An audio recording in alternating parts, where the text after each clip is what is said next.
Saudara, informasi mancanegara, iring-iringan truk kebantuan kemanusiaan Gaza melewati pelintasan Rafah antara Mesir dan Gaza pada Rabu 15 Oktober. Truk akan memasuki jalur Gaza sesuai kesepakatan perdamaian fase pertama. Sebanyak 400 truk membawa pasokan makanan dan kebutuhan medis melewati perbatasan Rafah. Truk menuju area inspeksi Israel di pelintasan Karem Shalom ini sebelum diizinkan masuk ke Gaza. Badan Pertahanan Israel menginformasikan kepada organisasi kemanusiaan bahwa mereka akan membatasi truk di bawah jumlah yang disepakati, yakni 600 truk.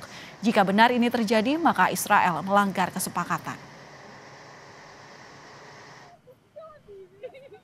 Momen haru terjadi saat sandera Palestina yang dibebaskan Israel bertemu dengan keluarga.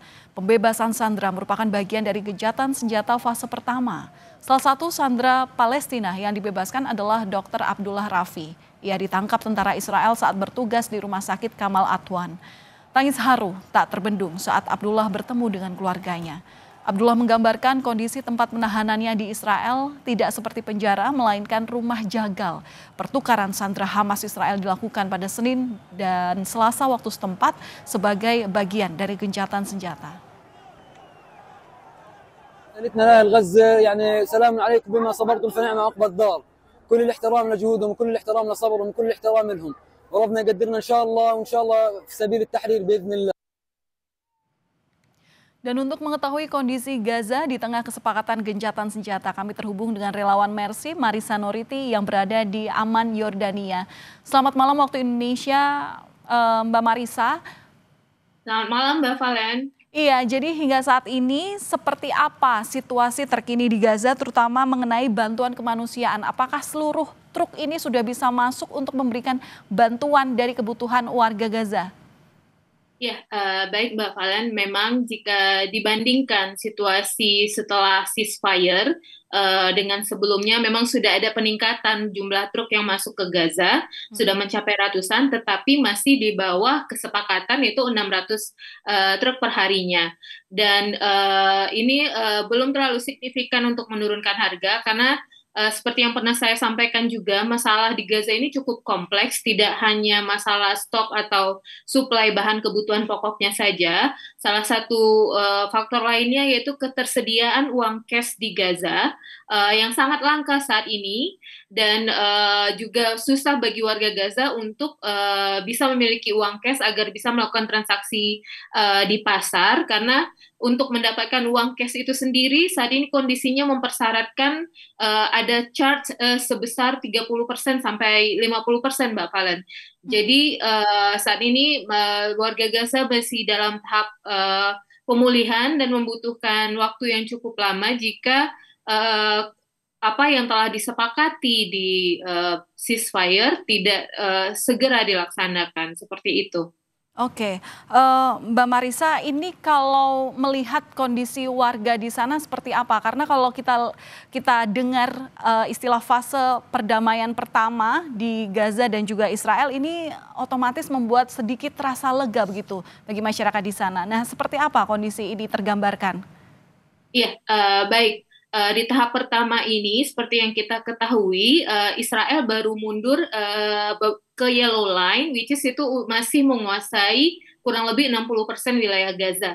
Dan masih banyak penduduk Gaza yang masih memilih bertahan di tempat pengungsian mereka di selatan, karena mereka belajar dari pengalaman sebelumnya, jika ceasefire itu belum benar-benar terjadi, mereka khawatir akan ada penyerangan lagi dan mereka akan susah mengungsi.